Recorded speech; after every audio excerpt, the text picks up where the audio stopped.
So welcome back to my YouTube channel. सारे students को आज हम लोग अपना पार्ट 2 करेंगे बिल्स ऑफ एक्सचेंज का। आई होप कि आप पार्ट 1 को अच्छे से रिवाइज़ करके आए होंगे क्योंकि पार्ट 2 उसी से लिंक करता है। चलो तो हम लोग शुरू करते हैं हमारा पार्ट 1। थोड़ा सा मैं रिवीजन करा देती हूँ जो बच्चे नए आए होंगे। तो पहले उन बच्चों को मैं ये कहूँगी कि फंडामेंटल ऑफ अकाउंटिंग की सीरीज़ को देखो एंड देन उसके बाद आप बिल्स ऑफ एक्सचेंज पे आइए, क्योंकि बिल्स ऑफ एक्सचेंज में बहुत सारे ऐसे कॉन्सेप्ट हैं जो कि मैं पहले पढ़ा चुकी हूँ। मैं डिस्क्रिप्शन में लिंक उसका डाल दूँगी इस प्लेलिस्ट का। थोड़ा सा मैं आपको ओवरव्यू दे देती हूँ, स्पेशली कैरेक्टरिस्टिक्स बता देती हूँ बिल्स ऑफ एक्सचेंज का। सबसे पहला कैरेक्टरिस्टिक क्या होता है, बिल्स ऑफ एक्सचेंज क्या होना चाहिए, मैं यहाँ पे लिख भी देती हूँ जो कि ये इम्पॉर्टेंट है, इसको आपको एकदम अच्छे से याद रहना चाहिए। सबसे पहला फीचर क्या होता है बिल्स ऑफ एक्सचेंज का कि ये must be in written form में होना चाहिए। Must be in written form बहुत इम्पॉर्टेंट है, सब में पूछता है कौन से फॉर्म में होना चाहिए। और इसमें ये एक अनकंडीशनल ऑर्डर होता है। नेक्स्ट इसमें एक द डेट ऑफ पेमेंट इसमें फिक्स्ड होना चाहिए, डेट ऑफ पेमेंट फिक्स्ड होता है।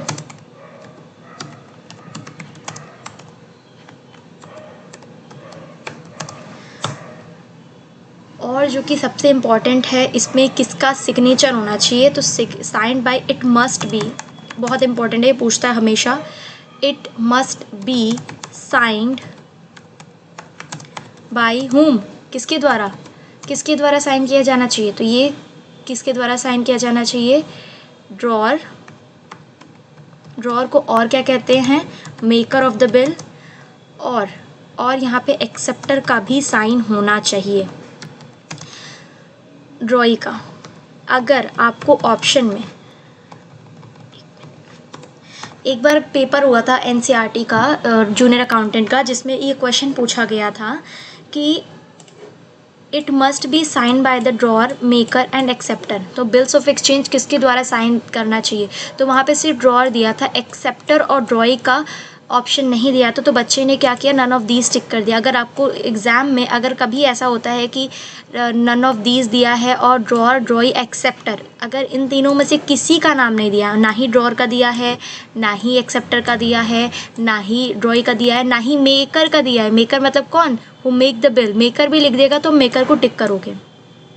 इसके लिए आपको ये चीज़ें लर्न होना बहुत ज़रूरी है। ये ड्रॉअर, ड्रॉई, एक्सेप्टर, पेई, इंडोर्सर, ये कौन होते हैं। तो क्या आप करोगे, अगर कुछ भी नहीं दिया है, ना ड्रॉअर दिया है, ना ही मेकर दिया है, ना ही एक्सेप्टर दिया है, ना ही ड्रॉई दिया है, तब आप नन ऑफ दीज टिक करोगे। यदि सब चीज़ दिया है, ड्रॉअर भी दिया है, मेकर भी दिया है, एक्सेप्टर भी दिया है, ड्रॉई भी दिया है, सब कुछ दिया है, तब आप क्या टिक करोगे, ऑल ऑफ दीज टिक करोगे। यदि इन चारों में से कोई एक दिया है तो आप उस एक को टिक करोगे, ना ही नन ऑफ दीज टिक करोगे।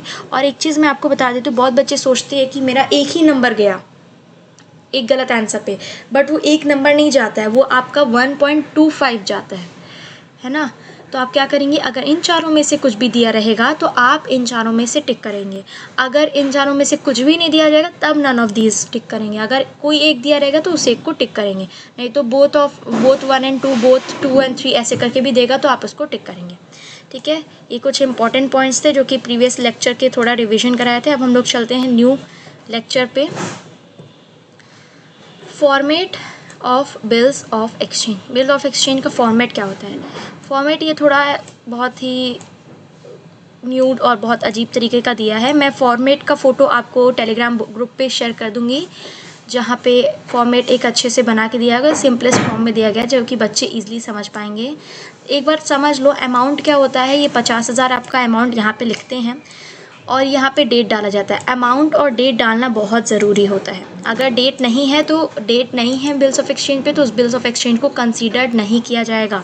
मैं इसको रेड कलर से हाईलाइट कर दे रही हूँ, ये और ये बहुत इंपॉर्टेंट है, अमाउंट और बिल्स ऑफ एक्सचेंज। ये तो ज़्यादा ही रेड हो गया।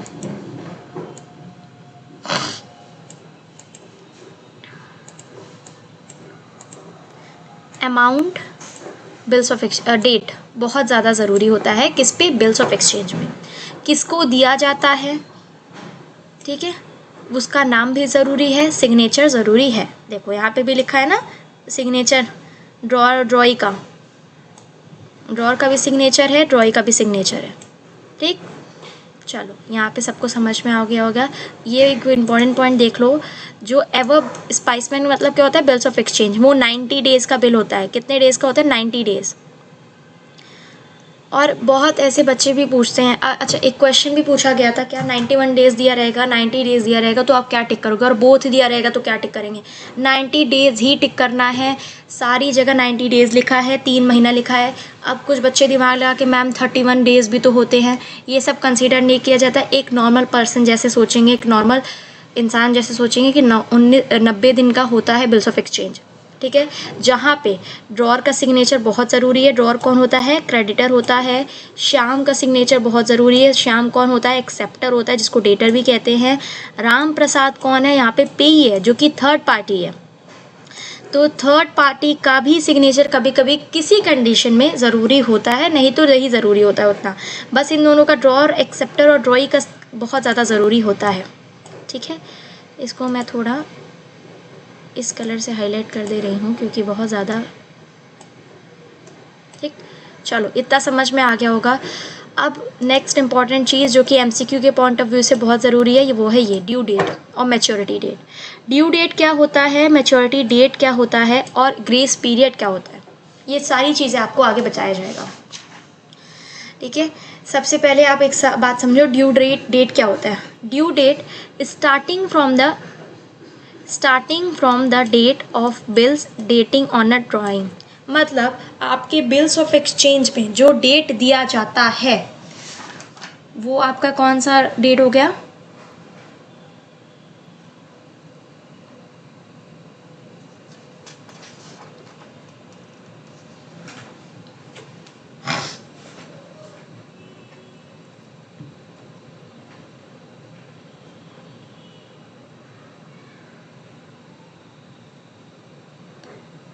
अब मेरी आवाज़ क्लियर है सभी बच्चों को?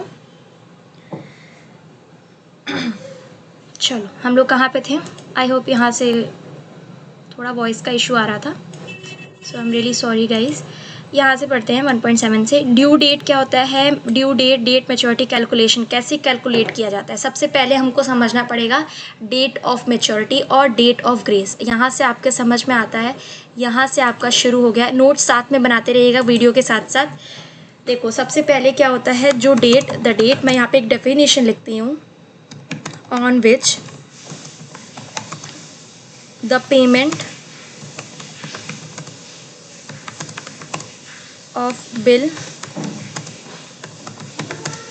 become due is called due date. Due date किसको कहते हैं? वह तारीख जिस पर पेमेंट ऑफ बिल का पेमेंट दिया जाएगा, उसको ड्यू डेट कहा जाता है। और इसको ही हम लोग क्या कहते हैं? और date of maturity, date of maturity भी उसी को कहते हैं। ठीक है, ड्यू डेट और डेट ऑफ मैच्योरिटी दोनों एक होता है। अगर सिंपल शब्दों में कहें तो the date on which the duration of bills come as end, मतलब एंड डेट का जो होता है बिल, एंड डेट का बिल जो होता है, एंड मतलब आपको इस डेट पे पेमेंट करना ही करना है जहाँ पे बिल एंड हो जाएगा। लास्ट डेट, उसको क्या कहते हैं? ड्यू डेट कहते हैं, और उसी को मैच्योरिटी डेट कहते हैं। अब हम इसको कैसे कैलकुलेट करते हैं? इट इज़ ये जब हम लोग ड्यू डेट को कैलकुलेट करते हैं तो बहुत ज़रूरी होता है 3 डेज़ उसमें ऐड कर देना। 3 डेज़ को कहते हैं, उसी 3 दिन को कहते हैं डेज ऑफ ग्रेस। पहले लिख लेते हैं इसको, यहाँ पे है, यहाँ पे मैं लिख देती हूँ। यहाँ पे नोट्स नहीं बना दिया गया था, यहाँ पे एक थोड़ा सा इस PDF में ऐड करना रह गया।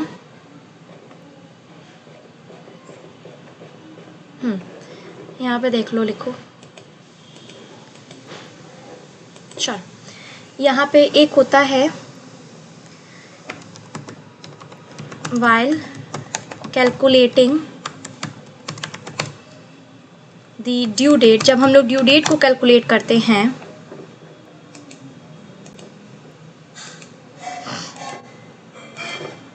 जब हम लोग ड्यू डेट को कैलकुलेट करते हैं तो इट इज़ कंपल्सरी, ये बहुत ज़रूरी होता है, to add 3 days to the period of bill. मतलब जब भी हम लोग कैलकुलेट करते हैं ड्यू डेट्स को तो ये बहुत ज़रूरी होता है कि 3 दिन उसमें ज़रूर ऐड करें, 3 दिन उसमें ज़रूर ऐड करें। और उसी 3 दिन को क्या कहते हैं, उसी 3 दिन को हम कहते हैं डेज ऑफ ग्रेस। उसी 3 दिन को हम लोग क्या कहते हैं, डेज ऑफ ग्रेस कहते हैं। ये बहुत इम्पॉर्टेंट है, सभी बच्चों को ये याद होना चाहिए। ग्रेस डेट कितने दिन का होता है ये जनरली पूछा जाता है, तो ये कितने दिन का होता है, ये 3 days का होता है। ठीक है, ये 3 days का होता है। अब हम लोग इसको आगे समझेंगे भी कैसे कैलकुलेट करना है। ठीक है, अब देखो, मान लो फॉर एग्जांपल अगर मैंने बिल ड्रॉ किया है 1 जुलाई का, मान लो अभी तो वो डेट आई नहीं है, हम लोग 1 जुलाई का मैंने बिल बनाया है, 1 जुलाई का बिल बना है।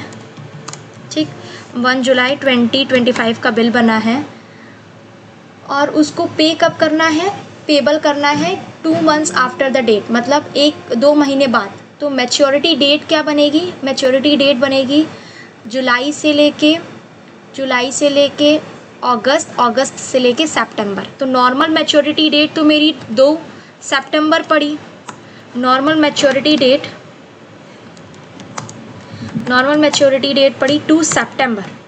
बट 2 सितंबर नहीं सही है, क्यों? क्योंकि अभी हमने ऊपर बताया कि ग्रेस पीरियड को भी ऐड करना पड़ेगा।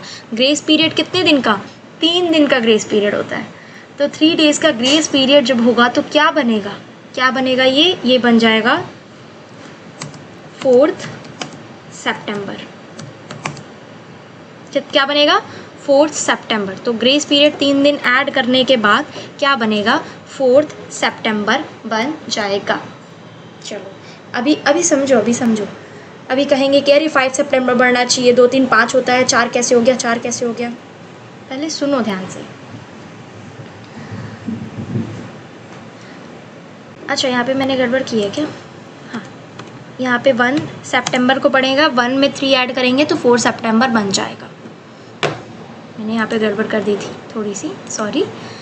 यहाँ पे क्या बन जाएगा, 4 सितंबर। कैसे 4 सितंबर बढ़ा, क्योंकि 3 days हमने ग्रेस का ऐड किया। 1 जुलाई को बिल ड्रॉ किया गया था, मैच्योरिटी डेट उसकी पड़ी 1 सितंबर, बट उसमें 3 ऐड कर दे तो 3 1 4 होता है। 3 1 मिला के क्या बनेगा, 4 सितंबर। ठीक, नेक्स्ट अब हम थोड़ा इसको और समझा देते हैं।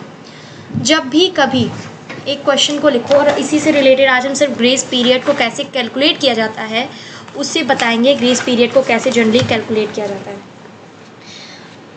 बहुत इंपॉर्टेंट एक पॉइंट्स है, कुछ पॉइंट को लिख लीजिए क्योंकि उसमें नहीं लिखा गया है। बाकी आपको ये PDF शेयर कर दूँगी टेलीग्राम पे, आप लोग उसको देख के पढ़ लीजिएगा।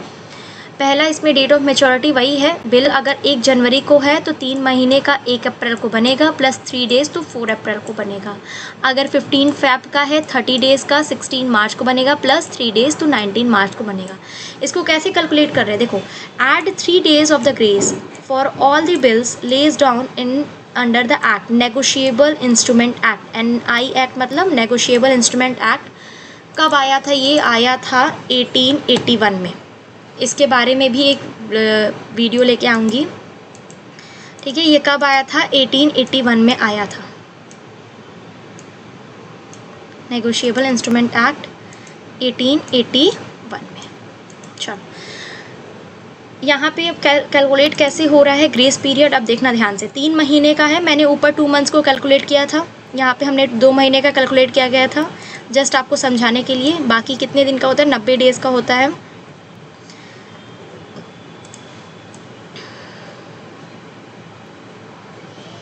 कैसे कैलकुलेट हो रहा है ध्यान से समझना, बहुत इंपॉर्टेंट है। क्वेश्चन आपको ऐसे दे दिया जाएगा कि 1 जनवरी 2025 का क्या होगा, 2 महीने 3 महीना कितना, तो ऐसे दे दिया जाएगा क्वेश्चन। ग्रेस पीरियड आपको निकालना पड़ेगा और ये क्वेश्चन 1 नंबर का आता ही आता है, हर एक अकाउंटेंट के एग्ज़ाम में देखने को मिला है। देखो यहाँ पे ध्यान से, 1 जनवरी का है, फर्स्ट जनवरी के बाद 3 महीने बाद कितना आता है, 3 मंथ्स बाद क्या आता है, फर्स्ट जनवरी से लेके 1 फरवरी। कोई ऐसे नहीं गिनेगा जनवरी फरवरी मार्च अप्रैल, ऐसे नहीं, सब ऐसे गिनेंगे। 1 जनवरी से लेके 1 फरवरी 1 महीना, 1 फरवरी से लेके 1 मार्च 1 महीना, 1 मार्च से लेके 1 अप्रैल 3 महीना हो गया। तो पहला अप्रैल आएगा। ये नॉमिनल ड्यू डेट है, देखो नॉमिनल ड्यू डेट ये दिया गया है, इसमें 3 ऐड कर देंगे तो कितना आ जाएगा, 4 अप्रैल 2024। चलो नेक्स्ट चलते हैं 15 फरवरी। 15 फरवरी क्या है, 15 फरवरी में ऐड करेंगे, 15 फरवरी में सिर्फ 1 महीना ऐड करना है, 30 डेज ऐड करना है। तो 15 फरवरी से लेके 15 मार्च, 16 मार्च। कैसे 16 मार्च लिया है, क्योंकि 28 डेज़ का होता है फरवरी, ठीक है। तो यहाँ पे एक दिन हम लोग एडिशनल कैलकुलेट कर लेते हैं, इसका भी कंडीशन है, अभी मैं आगे बताऊँगी। और उसमें 3 दिन ऐड करेंगे तो कितना आ जाएगा, 19 मार्च आ जाएगा। नेक्स्ट हॉलीडे वाला आप देखो क्या करते, 1 जनवरी 2024 को 2 महीना करना है। 2 महीना मतलब 1 जनवरी से 1 फरवरी 1 महीना, 1 फरवरी से 1 मार्च 2 महीना, 2 महीना हो गया। उसमें 3 डेज़ ऐड कर देंगे तो 4 मार्च, 3 डेज़ ऐड कर देंगे। इफ़ हॉलीडे ऑन 2 मार्च, अगर 2 मार्च को हॉलीडे है, ठीक है। अच्छा 2 मार्च को हॉलीडे है तो कब आएगा, 4 मार्च को आएगा। कैसे आएगा, क्योंकि 3 डेज़ हमको ग्रेस पीरियड को ऐड करना है, ठीक। कैसे आएगा, 3 डेज़ हम लोग ग्रेस पीरियड को ऐड करना है। नेक्स्ट 1 अक्टूबर से लेके 2 महीना 30 नवंबर, देखो डेज़ को इसमें कैलकुलेट करने के लिए बोला है। 30 से 3 डेज़ हम लोग कैलकुलेट करेंगे तो 3 दिसंबर आ जाएगा।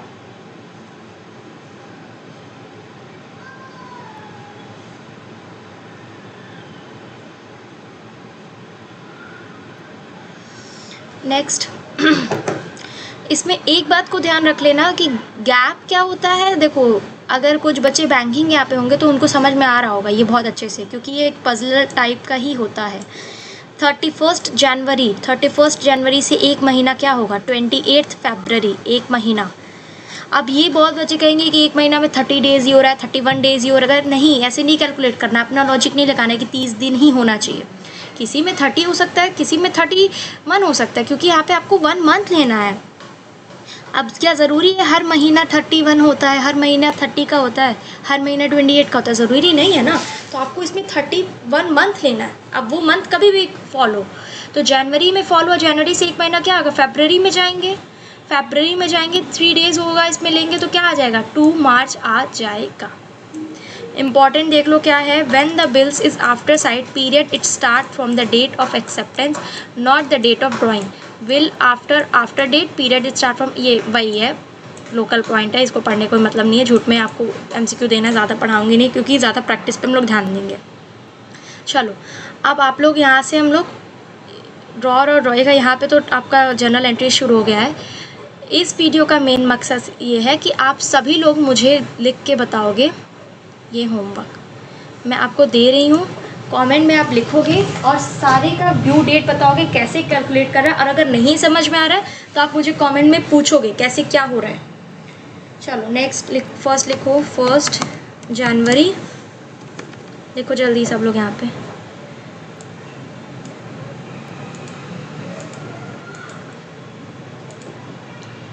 होमवर्क क्वेश्चन को ग्रीन कलर से कर दे रही हूँ। होमवर्क क्वेश्चन आप लोग नोटबुक में लिखोगे, कमेंट सेक्शन में लिखोगे। 1 जनवरी, 1 जन, कैलकुलेट करो यहाँ पे ग्रेस पीरियड 2 मंथ्स का, ठीक। नेक्स्ट है 28 जन, कैलकुलेट करो यहाँ पे 1 मंथ का, कैलकुलेट करो यहाँ पे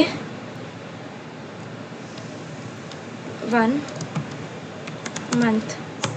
नेक्स्ट है आपका 30 जनवरी, जिसमें कि आपको कैलकुलेट करना है 1 मंथ का। प्रैक्टिस से ही आएगा इसीलिए मैं ज़्यादा दे रही हूँ ताकि सब लोग कैलकुलेट करके लिखेगा। नेक्स्ट ऐड करो 30 अप्रैल का, जिसमें कि आपको कैलकुलेट करना है 2 मंथ का। नेक्स्ट 30 अप्रैल, इसमें 2 मंथ का भी करना है, 3 मंथ्स का भी करना है, 2 मंथ का भी करना है, 3 मंथ का भी करना है, और यहाँ पे 30 डेज़ का भी करना है। क्योंकि ये सारे क्वेश्चंस अप्रैल से बहुत जल्दी पूछा जाता है। क्यों? क्योंकि फाइनेंशियल ईयर अप्रैल में ही शुरू होता है, तो अप्रैल की बहुत ज़्यादा पूछे जाते हैं। नेक्स्ट है आपका 1 दिसंबर। 1 दिसंबर को कैलकुलेट करो 60 डेज़। नेक्स्ट है आपका 28 दिसंबर।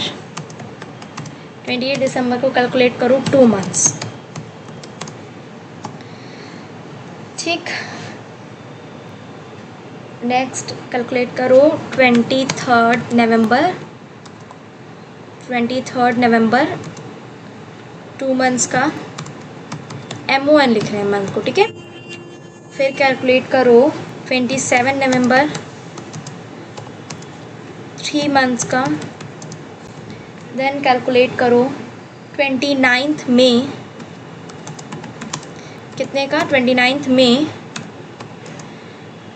4 मंथ्स का। एंड देन कैलकुलेट करो 23 मई, कितने का? 60 डेज़ का। देन कैलकुलेट करो 13 जुलाई, कितने का? 30 डेज़। देन कैलकुलेट करो 31 मई, कितने का? 1 मंथ का। ठीक। चलो, ये बहुत इंपॉर्टेंट है, इसीलिए मैं आज यहीं पे छोड़ देती हूँ। जो भी बच्चे टेलीग्राम पे नहीं ज्वाइन है, टेलीग्राम पे ज्वाइन हो जाए। इन सारों का आंसर आप मुझे कमेंट सेक्शन में देना। And please like, share and subscribe. Video अच्छी लगी रहे तो प्लीज़ सब्सक्राइब करिए, लाइक करिए, शेयर करिए। Thank you so much.